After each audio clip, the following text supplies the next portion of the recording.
In the criminal justice system, the people are represented by two separate yet equally important groups: the police who investigate crime and the district attorneys who prosecute the offenders. These are their stories. I do want to shout out RIP to the Pepsi guy, who I've always felt bad for, and that scene you talked about earlier when the Terminator first confronts John and the T-1000. He had it coming. He had it coming. Well, still. Two people are shooting at each other through a hallway, and your response is to make yourself as big as possible in between the two people going, hey, what are you doing? Look, he panicked, man, right? And yeah, he paid for it, too. Him and the Pepsi. He didn't grow up with a lick of sense, is what it is. Panicking All he Pepsi wanted was a payback. Pepsi, just one Pepsi. Maybe if he drank Coke, he'd be alive. Oh, he should have offered the Pepsi to the T-1000 like they do in that protest commercial. Yeah, it would have solved everything. Yeah, right. That would have ended the movie right there. T-1000 takes a sip of the Immediately. Pepsi and smiles at the camera, and the movie ends. Yeah, that's it. We solved it. There were Cops are several good, wincing scenes that I think that I don't know if I would put them in a good column if we had that, but they definitely are worth mentioning. A couple that come to mind are the needle through the eye, the metal spike through the mouth with the milk, and the liquid Roto-Rooter into the veins. Oh, of somebody. that's cringe for yeah, me to that's watch. rough. It's that's so scary. Because here's the thing, even like she injects the needle into his arm, so it doesn't matter that she's not pushing it It's in his fucking Some neck. of that is going in. yeah, Well, yeah, it's his neck. And she's But that's what I'm moving saying, is, around and some jostling. of that liquid you know, is, like, is getting in there. There's some that Even is if it getting was into just your what's blood. on the outside of It's not great. Yeah. That whole scene, that's what I'm saying. Like, there are several scenes, and they all seem to, a lot of them seem to involve Linda Hamilton's performances, because she sells it in a way that not just the physicality of the Roto-Rooter, the liquid Drano that she's leaking into his bloodstream, but the look on her face. I can see it clearly in my mind right now, how ugly and angry her face is in that moment. It takes an actor... and determined. Yeah, it takes an actor with a certain level of security of who they are, a lack of insecurity, I should say, that they can transform themselves into such an ugly visage of who they can be. And you see that with Linda Hamilton now, and this is completely unrelated to the movie, but she just came out in a recent interview where they asked her why she hasn't done any plastic surgery, because she looks older. She is older. She's in her 70s, and she looks like a woman in her 70s, and that's what was her response was, some people decide to do plastic surgery. I have not. I've earned every single wrinkle that I have, and I'm proud of them, and I look 73 because I am 73 or something like that. And Good for her. yeah, she just seems like such a very. I think we all would love to be as secure in ourselves as Linda Hamilton is in her abilities, her appearance, everything. It seems. I don't know. I don't know her that well, but she seems pretty cool. Another testament to Arnold's portrayal as the Terminator is I clocked it in the scene where they're right after they free Sarah and they're spending the night in that garage. He's like taking up a sentry position all night, and he's literally just standing there like an oscillating fan, like the head just going back and forth, and you can even register almost like a little click, and then it goes back. And he does that several times throughout the movie, and it always makes me smile when I see him just standing there still. Fun rigid, movie just fact. the head moving. That wasn't special effects. They just filmed that by putting a time-lapse camera on Arnold and making him stand there for 12 hours and do the oscillating fan thing. So I'm saying Oscar-worthy performance right there. I'm sure that's what they did. Yeah, Takes a and certain kind I of just find human it that they can hilarious stand there that for 12 hours and turn their head. the highlight of his performance is him standing still I didn't say it was and the turning his highlight. head. I just said it is You didn't. yet another You feather didn't. in the cap. It's yet another feather in the cap. Look at that. Out of the park. 100% Oscar winning. Obviously, Insanity. I'm kidding. But there is, it was a good scene. Watching him just standing in the exact same location and it being completely dark and then it slowly fading into daylight. It's a perfect example of why it's nice to have a Terminator friend. Yeah. Can you imagine if you had a Terminator on your D&D campaigns? Oh, God. I've imagined having a gonna watch Terminator friend him? at so many points Since in my I life. saw this movie, yeah, When I got right. hit in that head-on hit and run accident, go get him. Get him. Yeah. That line that John says. That's cool. when you want the other one that can run 30 miles an hour. Yeah. right behind him. John's like, cool, my own Terminator. That's like every kid who's ever seen this movie is like, fuck yeah. A couple of other positives that I put down in my notes I want to throw out there. The nuclear war vision still holds up to this day. What an incredible, tense scene. Obviously, this has nothing to do with Arnold because he's not even in the scene, but it's just incredible that I know what's coming. I've seen this scene. I've seen it mimicked and mocked a million other ways. And even that, sitting down and watching it and actually like putting on headphones and engaging with it. Like if you actually go back and watch the movie again and engage with it, it fucking kind of hurts to watch. It is painful and visceral and I don't know, just really well done. Yeah, Music, buildings exploding, yeah, kids exploding in ash. It's disturbing. The skeleton still hanging on to the fence. Oh yeah, that gave me nightmares as a kid. And it's not just all these individual parts, it's how they put it all together and the ramping up of the sound and the fact that it's kind of in slow motion until it's not, and then it just cuts back to her waking up. It's just brilliantly made. I feel like I could do that with any 5-minute section. I could do a cross section of any 5 minutes of this movie and show why this is one of the best movies. I don't know. It's hard for, maybe it's recency bias, but it feels like this is a candidate for one of the best movies ever. Period.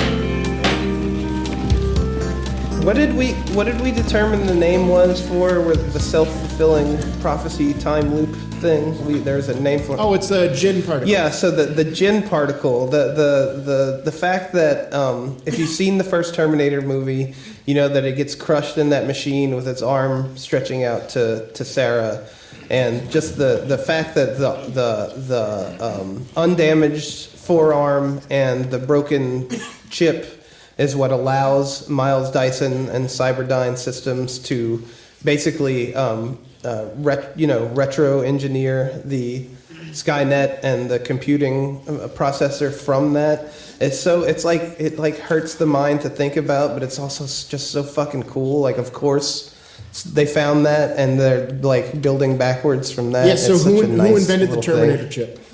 That it becomes a gin particle there because who invented the right? It's kind of like in Back to the Future. Who wrote the song "Johnny Be Good"? Well, it was written by Marvin Gaye or whoever it was, or whoever he heard the song from Marty McFly. Well, where Marty McFly heard Chuck Berry. It was Chuck Berry. Yeah, Chuck Berry. So Chuck Berry wrote it? Well, no, he heard it from Marty McFly. Well, Marty McFly heard it from Chuck Berry. Well, Chuck Berry heard it from Marty McFly. Yeah. Love it. Star Trek fans will remember it's the glasses that Kirk gets on his birthday. Cricket noises. Yeah. Hey, the Star Trek fans everywhere. The 3 Star Trek fans that know what I'm talking about are going, yep, I know exactly what he's talking about. Kirk got a pair of glasses for his birthday, and then he had to sell them when he went back in time, and then those glasses ended up on the market, and his friend bought them for him for his birthday, and then he had to sell them when he went back in time.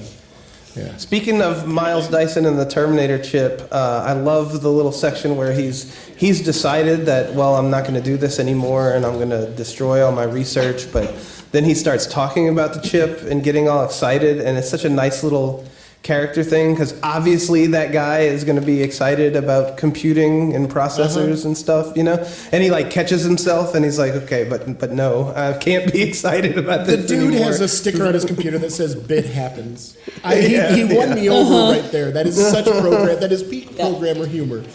I don't know if this was a phrase that was said in the movie or if I just wrote it, but John might have said it or something, but I wrote down the history of things to come, which is such a concept, you know, like, because this is already happened in the future, and they're recounting this tale. Maybe Miles says it in that scene, but it's the history of things to come. That's a brain breaking. I love that because it shows how much of our existence, whether it comes, okay, so language forms a lot of how we think about things. That is the huge school of thought. It's a big thing that I studied when I was in school, is how language helps you form thoughts and it becomes a part of your core thought process. So like our language is very centered around linear time because our existence is a linear existence. Things either happen before, they're going to happen in the future, or they're happening now. Those are the three tenses that could possibly be. So when you start dealing with time travel, all of our language gets all mumble jumble, and it makes sense because our existence is mumble jumble. So does that mumble jumble come from our existence? Does it come from our language interpretation of the existence, or is it some kind of that should? I would love, if time travel were confirmed, I would love to do studies on these people and figure out, try to disconnect the language from it and see if it is a core process that gets jumbled up, or is it because our language is so temporally based? That kind of thing. That's interesting to me. I'm probably the only one in the world. But yes, anyways. Okay, I have one other really good thing I want to bring up about this movie before we start moving into maybe potentially lesser qualities of the movie. I think this movie did a really good job, just like Halloween 2018 that I brought up earlier, of showing the trauma that these, quote, heroes have to deal with. I think it's very easy for example, me being a young man in the 90s to look at a movie like this and want to be a part of this kind of adventure. I want to be John Connor. I want to be whatever, blah, blah, blah. But this movie shows that, yeah, these moments that you get to see behind the curtain, that you get to be involved in this huge sweeping drama probably are super interesting, but that comes with decades of traumatic response and mental illness and emotional swings and a lot of shit that you don't want, that it causes your life to be nearly insufferable and unlivable.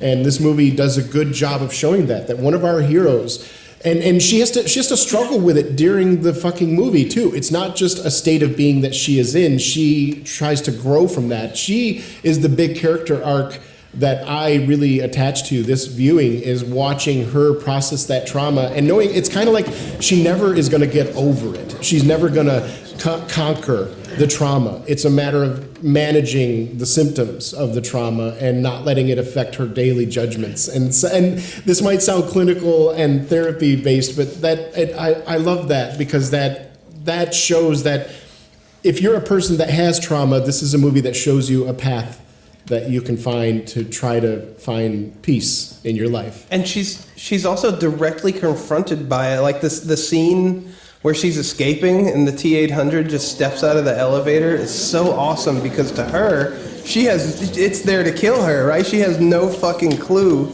that he's the good guy now. It's there he is again, stepping out in full badassery. Yes, that is one of those visceral scenes for me because that moment of trauma being revisited and the cortisol spike and the rate of heart going up and everything, you can feel it. And the way she comes around the corner, and every time up until now you have heard Sarah Connor speak, it has been in this raw, graspy voice. This is how she talks. Until she turns the corner and she sees a Terminator there, and her voice goes into this really high falsetto, no! And it's almost like, I don't mean to presume here, but it's almost like Sarah Connor became a little girl, a scared little girl again. And she's the waitress, yeah. all the pretenses of, I will do this. She's in the middle of escaping from prison, and she immediately turns into a little girl when she sees that robot. And I dig that for the emotional. Runs back to prison. Yeah, like she's in a completely different kind of prison now. She's running back towards the guards, if you notice too. Oh, I fucking love it. It's so, and that's why people might go, I'm not saying that you said this, Jamie, but if somebody were to say, well, the ADR is very obvious in that scene, I'd be like, yeah, that's how you have to record, but this is how the scene has to be played. Slow it down so I have a moment to digest a little bit more than she does, because she doesn't have that moment. This is all just in less than a second happening in her mind. So... That wasn't the scene that I was talking about with the. Oh yeah, I know. That's what I'm saying. Like just in case, but I didn't want it to be misconstrued. But yeah, that scene and just overall the movie's struggle, the real struggle with trauma, I think is wonderful. I mean, some people might say that the Terminator had the best character growth, but his was kind of like the A plot, but B in interest for me. Hers was the B plot, but the A interest for me. But it is cool. They do a good job of showing once they reset his switch to allow learning instead of being, just rigid, go with your programming. Like they show several times, like he's clearly taking it in and learning and developing somewhat of a personality and a little attitude, a little wry smile here and there, asking questions. And boy, am I glad that I knew about that. I did not know that scene happened. So that scene is in the theatrical. It's just very truncated. Like it is called to, and part of that surgery scene is there, and they say that they're taking out the chip, but it's way longer in the with the added scene. So I think maybe you just forgot that because that is part of the narrative. I don't remember. They say they're taking out that they're going to change the chip, but they don't show any. Right. Because I remember having the cards, the Terminator 2 trading cards, when I was a teenager. Wow. And, Huge fan, Jamie. Huge fan of Edward Furlong. Yes, I was. I love it. And they called that scene out in particular, and so when I rewatched the movie, and I was like, where is this scene on the card? Because yes, huge fan of Edward Furlong, have been for forever. He's actually the reason why I watched the movie to begin with, was because of the Guns N' Roses music video that had him in it.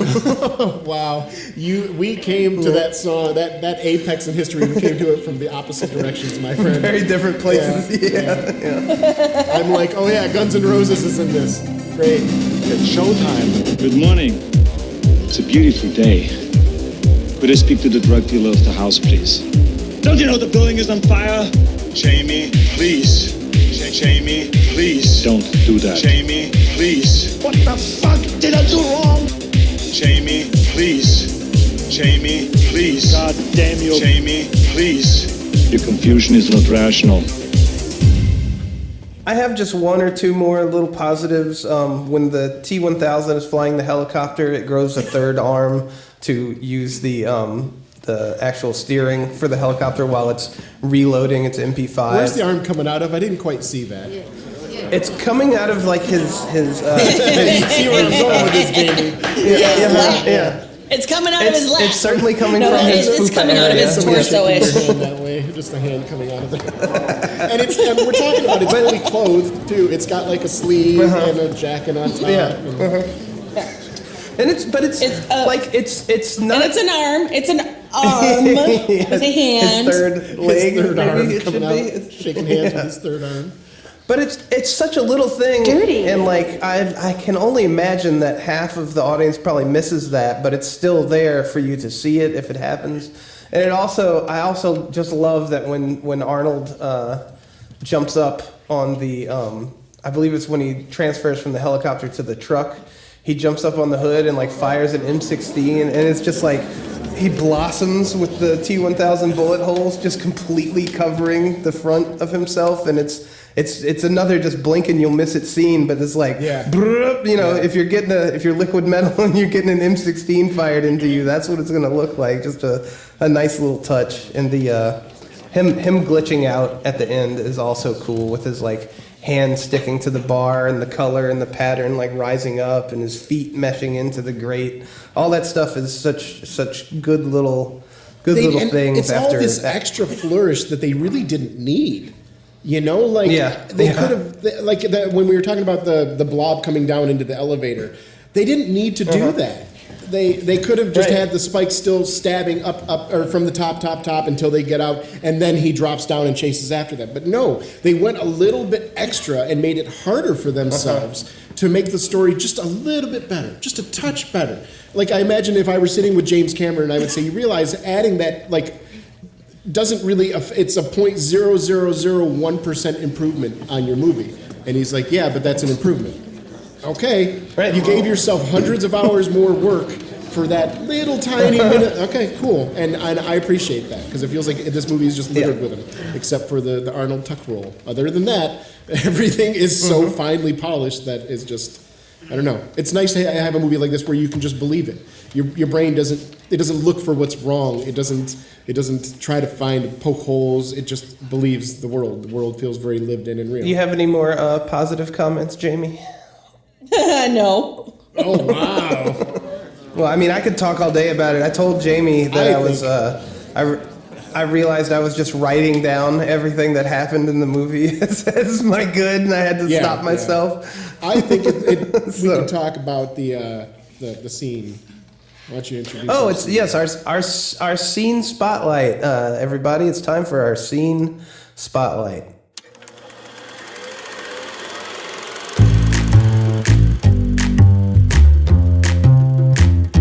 Which is kind of funny this time around because it is an additional scene that I had never seen before in this movie, and it feels now like I can't not have that scene in the movie. The way that it offers so much in so little. Mm-hmm. Do you want to introduce the scene, Kelly? Yeah, sure. I will say that this is one of those, it was in my good column, but I was waiting for this to bring up, that this movie is a great example, an argument both ways for why extended editions are good, in my opinion, but I'll get into that a little later. But anyways, the scene in question is an extended scene where when the T-1000 is in John Connor's step-parents' house and he's killed both of his step-parents and he decides to like look around the house, and he goes into John Connor's bedroom and he's looking around at his posters. And then at one point he peels back one of the posters, and behind it there's a little hole in the wall, and it says Mom's letters or something like that, and it's a little tin can. And he pulls out the tin can and opens it up, and it's all this correspondence from Sarah Connor to John Connor, or maybe there was some cassette tapes and stuff like that in there. And we don't really we don't see what is in the tin, but basically the T-1000 is completely up to date with everything that Sarah Connor has been telling John, where she's at, what the conditions are there. He probably knows the names of fucking doctors that are on staff now, knows details about John's life. Now everything makes so much more sense, especially when you see the T-1000 at the hospital and he's moving around like he has a real good feel for where he's going and what he's doing, because he just read all the fucking letters that Sarah wrote to her son throughout her entire fucking life, maybe. Who knows how much he read, but I would imagine being a computer, he could probably read through them all very quickly. My favorite part of it is he's not just looking at stuff. The way he's moving, he's running his hands over everything, and I instantly read, oh, it's scanning. It's scanning everything. He's just running his arms all over the walls, and the way he's moving is so weirdly unnatural. It's almost like a wave motion with his hands, where he's like scanning all this stuff with his hand. It's so creepy and good. It's like a painter would paint. Yes, it's so great. And I'm like, wow, I have never seen this. It was a real joy to see that for the first time and how much it informs what follows. I will point out too that actor is the same guy that plays Davey Scatino from The Sopranos. I'm sorry, Tony, I didn't mean to piss you off, man. What a range as an actor. Good, bravo, dude. He's well done. He's also been in a lot of things that I've really enjoyed him in. Yeah, he plays hated him in as necessary. In Peacemaker, he plays an evil white supremacist supervillain, like an old hard ass, and it's like he's Robert Patrick is pretty great, and he's a very good actor. Yep. Was he in Fringe too? Because I think I remember seeing him in Fringe. He's in X-Files. Oh, that's probably what it is. He replaced Mulder for that final crossover between X-Files and Fringe. Mm-hmm. Yeah, so the reason why I bring up the extended movies this is a good argument for, because this movie, Terminator 2, when it came out in theaters, was probably just over 2 hours. I remember at the time thinking this is kind of a long movie for the time, but times were different in movies then, and but it told a really good story. I remember walking out of the theater. I wasn't a Terminator fan when I went to see T2, and I walked out a huge fan of the franchise. That's how good this movie was even back then. So even without the extended cut, the movie just fucking works. And if somebody says, I don't want to watch the extended cut, but I will watch the theatrical cut, go ahead. You're going to have an amazing fucking time. It's a great fucking movie. But if you want a little bit more, the extended scenes in this, all aside from one, they all kind of add to the overall lore. Yeah. They give you a little bit more that fleshes out the story. That scene in John's bedroom, that felt kind of essential. I'm with you that it shouldn't have been cut from the movie. That should have made it into the movie. But some of the other ones they could have cut. The main one that I didn't like is there was a scene where it shows even more abuse and assault of Sarah Connor while she's in the psychiatric facility. Yeah. And it's like, we already saw plenty of scenes where we don't need more. This isn't the last passion of Sarah Connor. Yeah, I fully got it from the theatrical cut. Yep. So, yeah. The licking scene is icky enough. We don't need... Licky is icky. We'll talk about that later. Yeah. But yeah, so that's the scene spotlight, everyone. Congratulations. You're welcome. So let's talk about let's turn our focus and let the plaintiff take the stand a little, or let the plaintiff take the floor.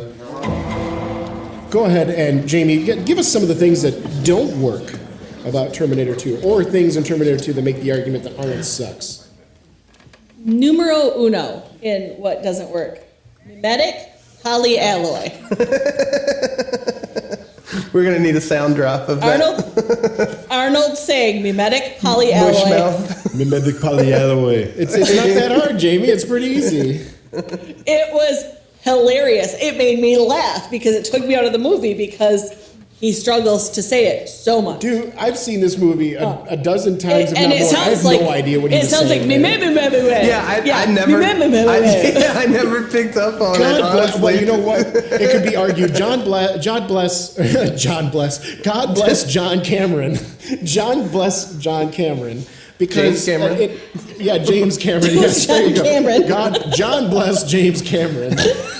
Because That's the title, in right? Star Trek, they would have spent 5 minutes explaining the technobabble behind this, and even physicists and scientists would be listening to the technobabble and going, 80% of that makes no fucking sense, so why did they spend so much time talking about this fake science? This movie just goes, how does it all work? Blah, blah, blah, blah, blah.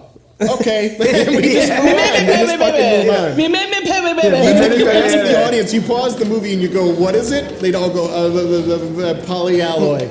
Okay. Liquid metal. Even polyalloy wasn't clear. That's why he says liquid metal. He just says it. It's just liquid metal. Dumbs it down for you. You should have just left it at that. Listen, don't worry about it. It's just liquid metal. That was my favorite part, is when he turned to the screen and said, listen, don't worry about it. It's just liquid metal. I like to imagine that there was a whole explanation of everything, but he couldn't get it out, and they were just like, you know what? Don't worry about it. I actually have two bad things. They're not really against Arnold, so I feel comfortable in saying them. One is his crew cut hair. I feel is just that's like the last time you saw the Terminator. That's how his hair looked, but that's because his hair was burned and he had to cut it to get some semblance of normalcy. I feel like his hair should have been the sort of longer, medium-length, wavy hair that the original 1984 Terminator touches down with, because it doesn't make sense that he shows up with a crew cut unless they prepared him before sending him back specifically for recognition, you know. So that's just a little nitpick about And that wouldn't make sense because you would want there's gonna be that negative feeling against him for recognition. Like the recognition isn't what's right, exactly. And so it's just a little nitpick, and I know exactly why they did it, because it's for the audience.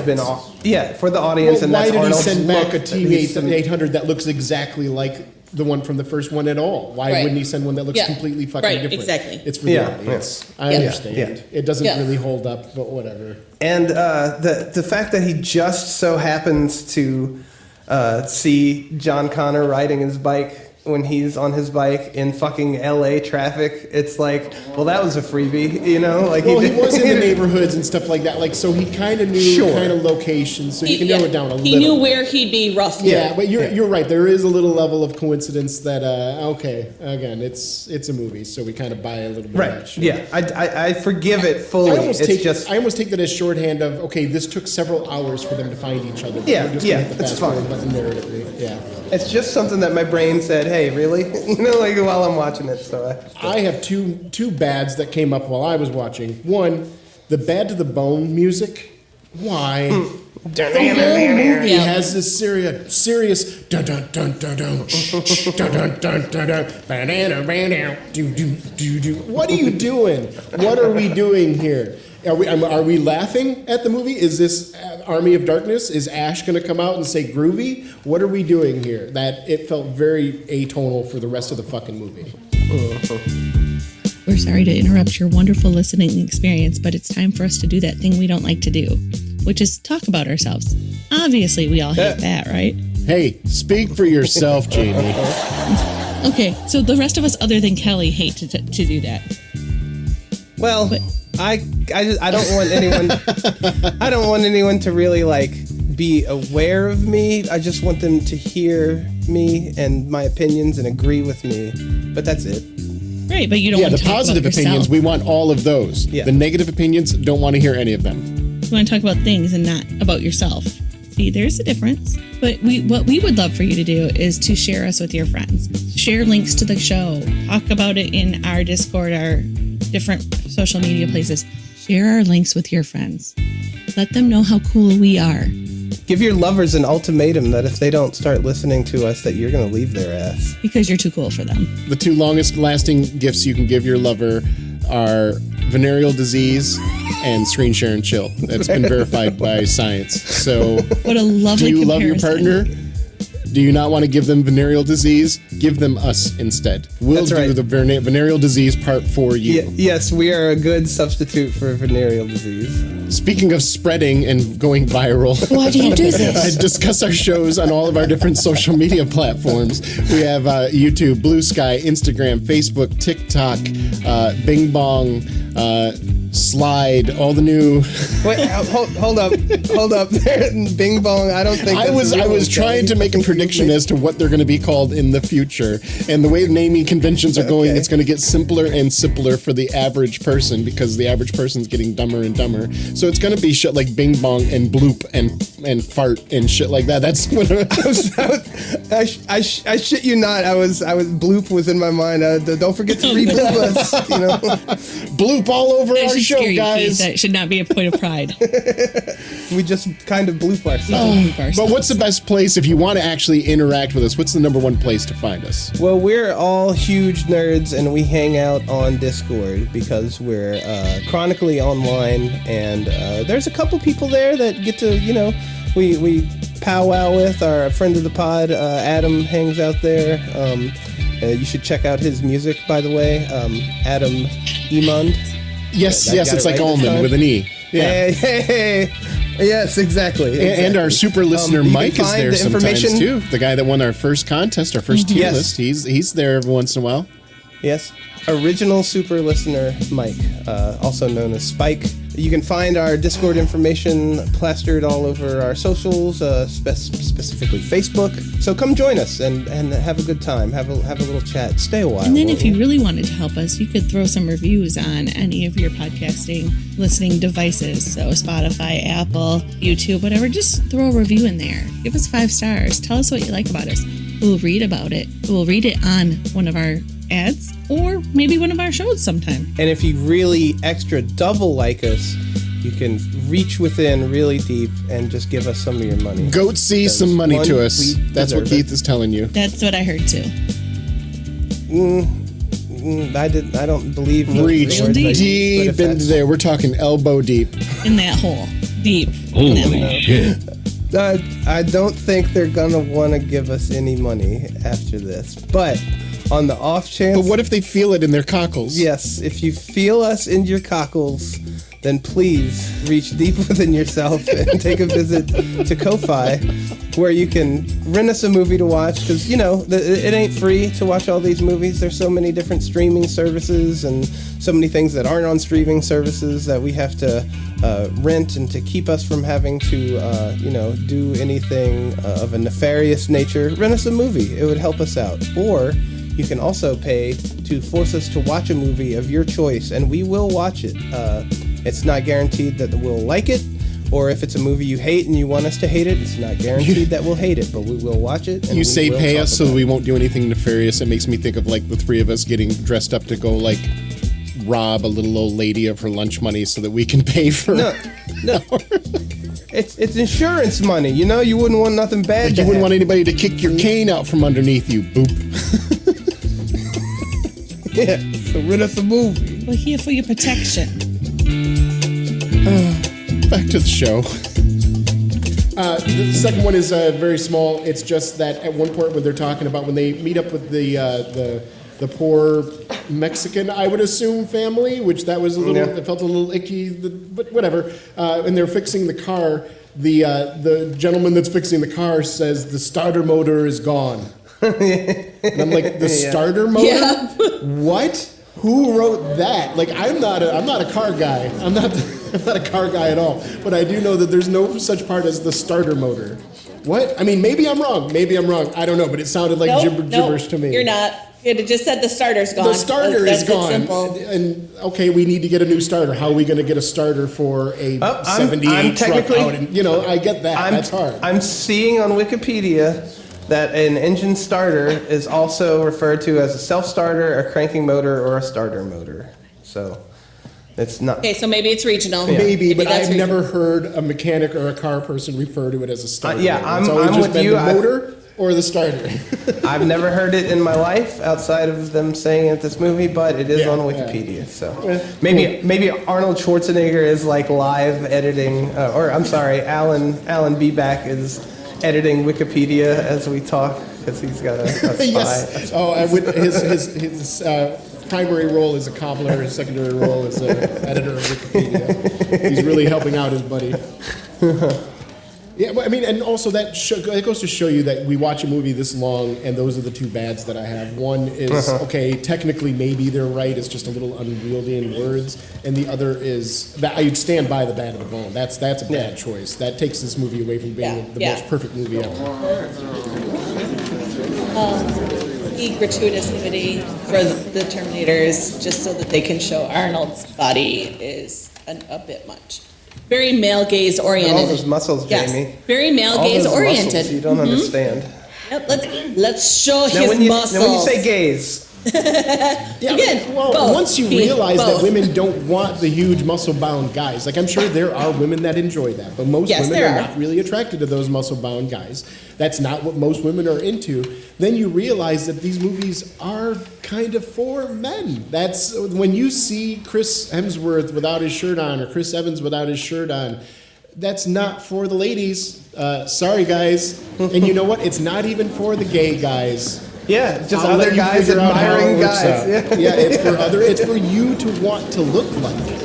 You are the one that's attracted to that. Maybe not sexually attracted to it, but you are attracted to it. Big boobs are for men no matter what. I mean, I'll admit it. When I see Chris Evans when he's playing Captain America and he's all buff, I look at that and I'm like, fuck, man, that looks cool. I want to look like a He-Man action figure. Like, that's cool looking. Dude, I have to admit, the scene in Captain America 2, where he's like holding the helicopter to the launch pad.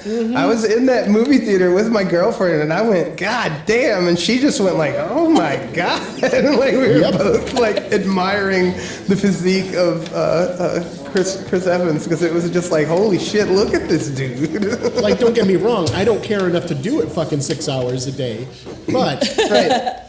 So Jamie, any other points of Those discussion? aren't bad. I have some uglies. I have exactly one one ugly. ugly. Yeah. All right. I think that one of our uglies probably all combined The together lick. into the same thing. It's the lick. All the licking. There's much licking. I didn't include the lick, but yeah, you're absolutely right. The lick gave me the ick for sure. Yep.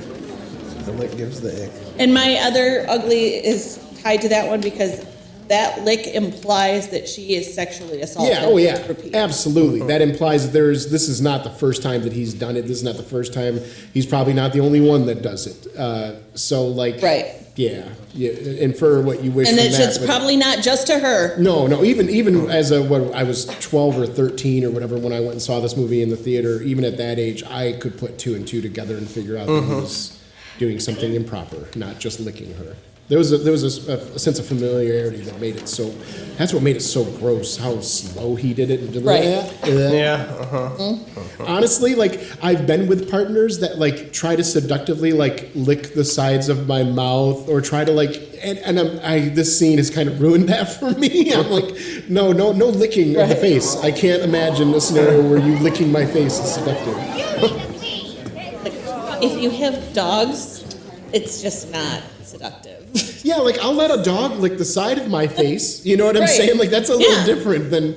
But even then, I won't let Right. a dog lick my mouth.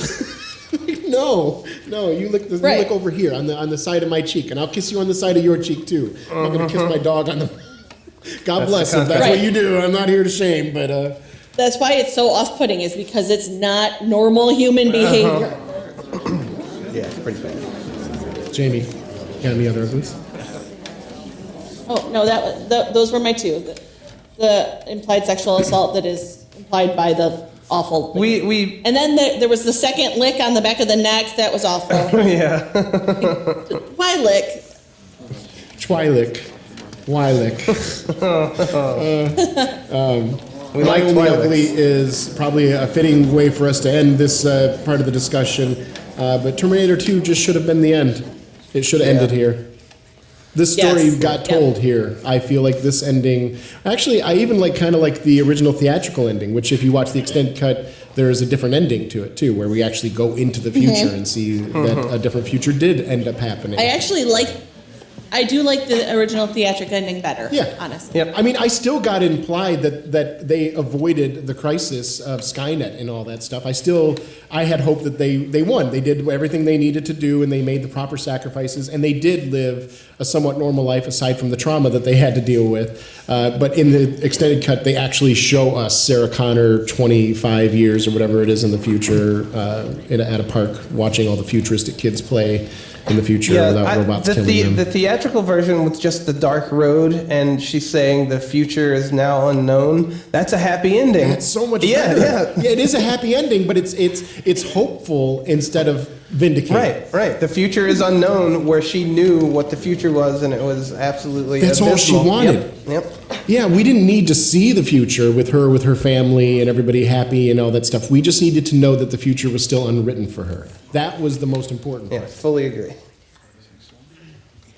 So yeah, the whole franchise should end it here, and that's why I don't know if we're ever going to review Terminator 3 or any of the other Terminator IP things. Really, I think we're kind of tapped out on Terminator for now. I am okay with the one that's in the future. I wish they would have done more of that, in fact, because I'm okay. It's so far removed, and it's not Arnold, and it's not Sarah Connor, so I'm kind of good with that, and I wish there was more of that.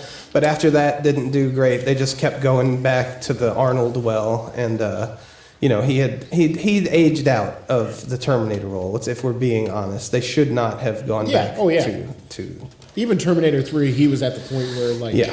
I don't know if you really need him in a starring action Right. role. He's in his mid-60s by that point or something. Come on, man. It becomes a little unbelievable that he's even capable of those things. Yeah, well, we dealt with that with Star Trek. They brought back Data and all the next gen crew. Which, okay, the humans, they're older. That makes sense. The actors get older, humans get older. They're fine.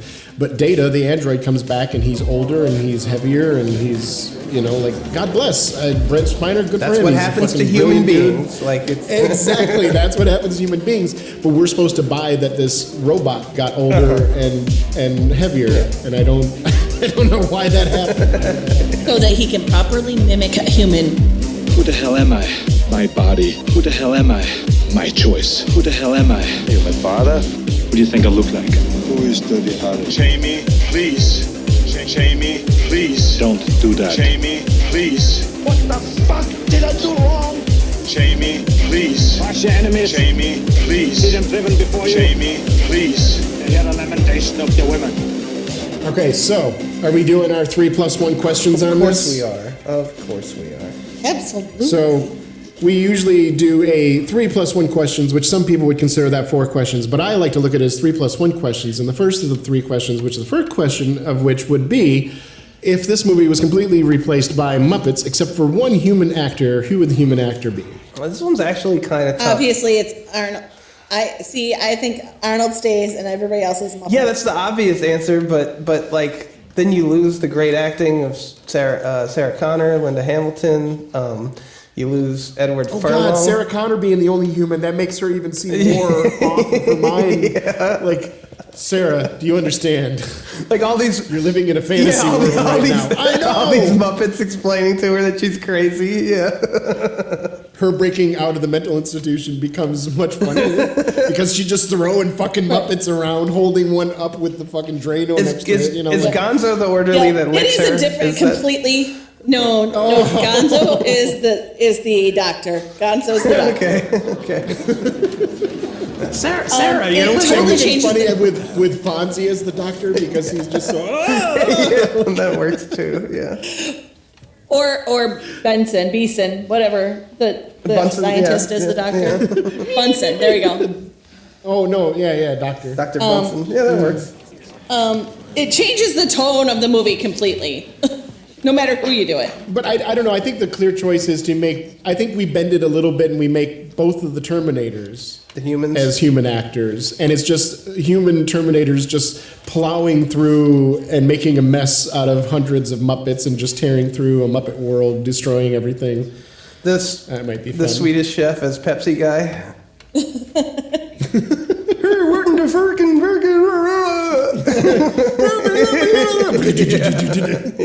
I don't know. The Swedish chef as Arnold.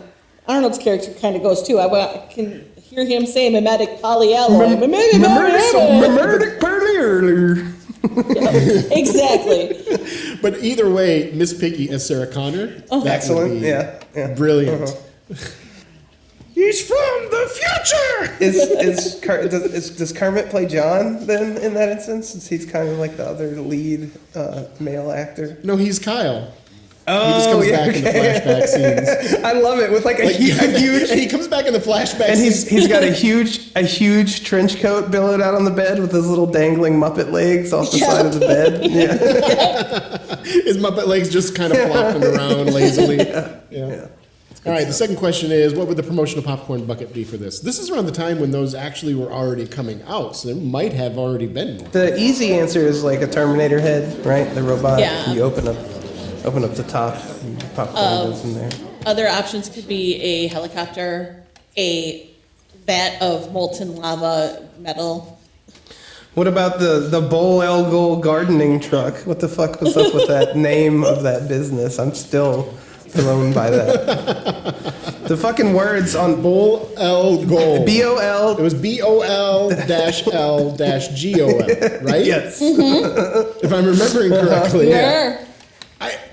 I don't know. Like you said, like what the fuck is up with that? And I'm like, oh, it was just blah blah blah blah blah. And I went and looked at it, and we rewound it and looked at it. And I'm like, Jesus Christ, you're right. I have no idea what. Yes. What does he sell? What does he do? It's a crazy name for a business. Yeah, I did a search for Terminator 2 popcorn bucket, and it appears that people are selling them on eBay. And I think this was like $500. But that's not Terminator 2 though. That's Dark Fate. But yeah, that's the idea. Oh yeah, it says T2 Terminator Dark Fate, but so it's probably just made It's, by a random. no. It's probably made with 3D printing with not Nope, food it says safe plastic. Dark Fate right there on the bucket. If you have eyes, you Yeah, can but it use also them. says T2. Not in the picture. Oh no, okay, you're right. Anyways, none of this matters. Look at the wonderful job of acting that Arnold is doing as a popcorn bucket. Oh, Oscar worthy. Yep, you're right. Hey, submit it to evidence. Hey, if the prosecution wants to like dismiss this case, you let us know right now. We can. I'm just pointing out how ridiculous Go to that summary. statement was. It's The jury will decide. the last of the three questions, but not the last question. But the last of the three questions is, what is your most valuable part? It could be a character, it could be the actor playing the character, it could be something as simple as the curtains in the background. But what to you is the most valuable part of Terminator 2? I'm gonna have to say Arnold Schwarzenegger, man. You can't do this movie without him. I think that was you your kind of answer have to for say Predator. Arnold. If you can't say that, then you're proving my point. So I would imagine that you would have to say that. Close runner-up would be Lyndall Hamilton, but like this movie is Arnold through and through, and it's like his most beloved project. I think we can all probably agree here that it's the main thing that he's probably known for in all over the world. Is Arnold is the Terminator, and that comes not from the first movie, but that comes from this movie. I 100% agree with everything you just said.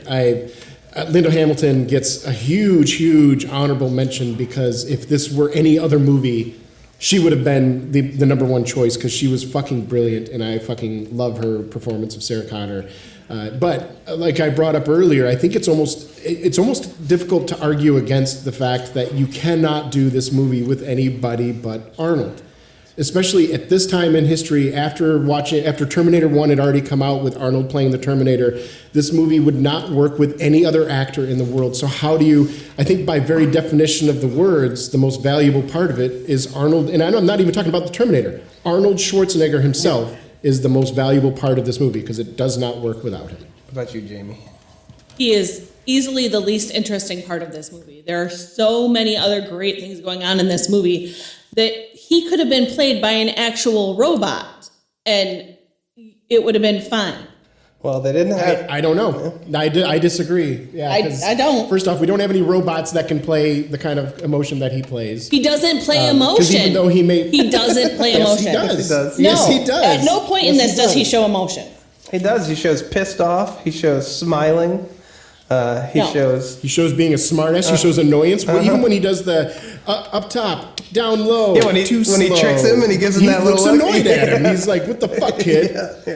No, you're He's putting learning, those and in. that's the part of the process. He's learning. Oh, okay, sure. Like, I don't know. It was very clear when I watched it, and I think if we showed that to a bunch of other people, they would probably look at it and go, so you could argue, why is the robot feeling annoyance? That's an interesting argument, but the robot is definitely annoyed.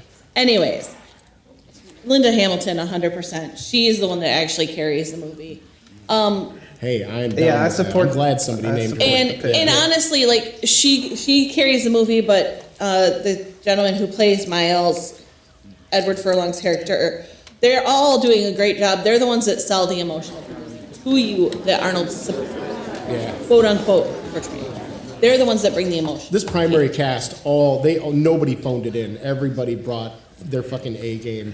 From Robert Patrick, Eddie Furlong, Linda Hamilton, Johnny Morton. Is that what his name? Yeah. Joe Morton. Joe Morton. Everybody was so fucking good in this. The wife was a little weird with the neck lick. Well, that wasn't. I don't think that was her choice. It's not like she was like, you know what I'm going to do? I'm going to lick him right here. Yeah. just on the set. Let's investigate Cameron movies to see if there's more neck and body licking. Yeah. That's his Tarantino We watch thing. Avatar, and that's part of their culture is they lick each other's faces, and we're like, we got you, motherfucker. We Dead got to you. rights. Yeah. All right, so after those three questions, there's only one question left, and the only question that really actually matters is, when it comes to Terminator 2 Judgment Day, did you enjoy it, and would you give it a thumbs up?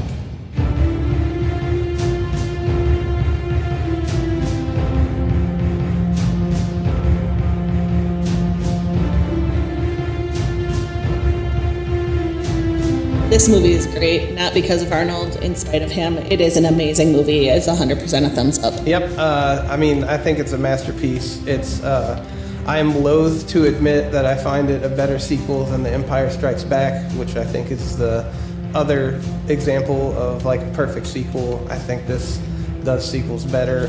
It could be argued that this is one of the greatest movies, period, full stop, ever made, not just putting it into a sequel.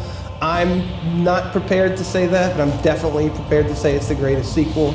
It is a masterpiece of an action movie, and I think everybody should see it. We kind of proven by watching this without watching the first one, you really don't even need the first one to enjoy this movie to its full potential.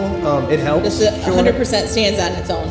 I don't even think it necessarily helps. I think there's a couple things you get that you wouldn't get without watching the first one. But it doesn't. It's just such change the enjoyment. I had watched this movie 3 or 4 times before I ever saw the first one. Yeah, same. It's a full endorsement from me. Go, if you have not seen this movie somehow, go stop listening to us talk about it and go watch it immediately. It's like they always say that really good examples of a genre transcend the genre itself. And this is one of those movies. Like, is it a sci-fi movie? Yes. Is it an action movie? Yes. If you are not a fan of sci-fi and action, should you see this movie? Yeah. Yes. You should see, even if you're like, I don't really care about Arnold. I don't really care about sci-fi. I don't really... Watch it anyways. I guarantee you will have an amazing time. Listen to Jamie. Jamie hates fucking Arnold Schwarzenegger movies, and she gave it a thumbs up because it's that good of a movie. It is an amazing case, movie. My answer is yes, thumbs up from me as well.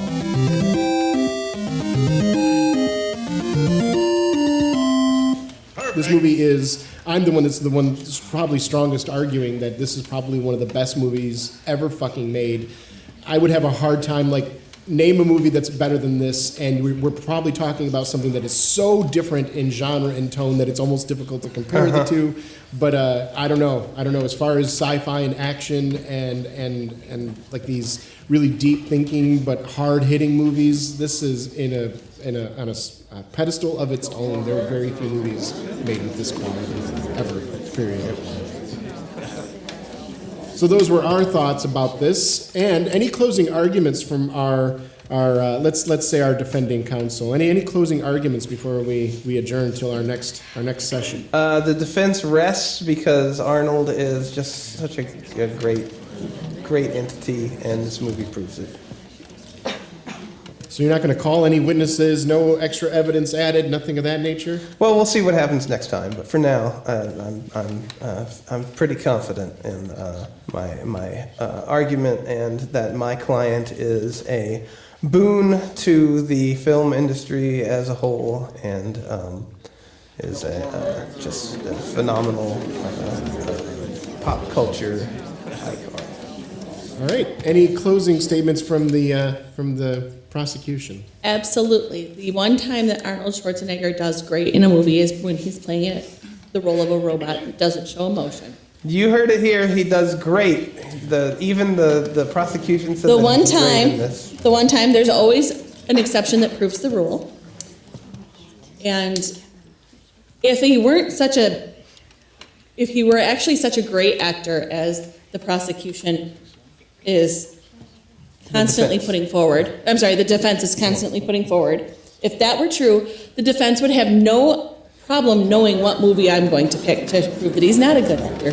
But it's been driving him crazy for 2 weeks that he has no idea what I'm picking because there's so many choices. It's time for you to announce that, right? So that the audience can follow along? It is, because I want to give our judge time to find it so that we can watch it. We will be watching Batman and Robin, the nipple gate. Oh my God. Fantastic. I've never been happier in my life. Jamie, you've just made my day, my week, my month, and even my That is year. wonderful. Yeah, that is probably the best possible thing you could have picked. I was thinking, even if she picks something bad, it's going to be glorious. I had no idea the depths of how amazing of a choice you could have made. I never would have guessed this. Yeah. I never in a million years. I was like, I am so. She doing I've Junior? never been prouder to have Jamie as a host on this show than right in this Yes. moment right now. I'm literally, I would be clapping. Brava, brava, madam. That was brilliant. That's well played. Oh my God. Yeah. I seriously, I was thinking Last Action Hero, possibly, or maybe. There were a not lot twins, of but movies Junior. that I was going back and forth with. There were a lot of movies, but Batman and Robin is the one that ultimately won out. Oh my God! Okay, I have to watch that movie tomorrow. That's that's excellent. And you know what we get to listen to? Freeze, chill out. And you get Clooney nipples. Clooney nipples. Like, what more could you want? And the bat card. Yeah. Yeah, that clip of all the Mr. Freeze things. Maybe that, I'm sure that'll have to be played in the next episode. But the fact that he says winter and then ice and then winter ice together, it's like one of my favorite things. It's like winter ice. Like, it's wonderful. Oh, the movie that Jerry Bruckheimer has since apologized for, and anybody that was involved kind of shakes their head and looks down whenever it's brought up. Holy rusted Jesus metal, Christ. Batman.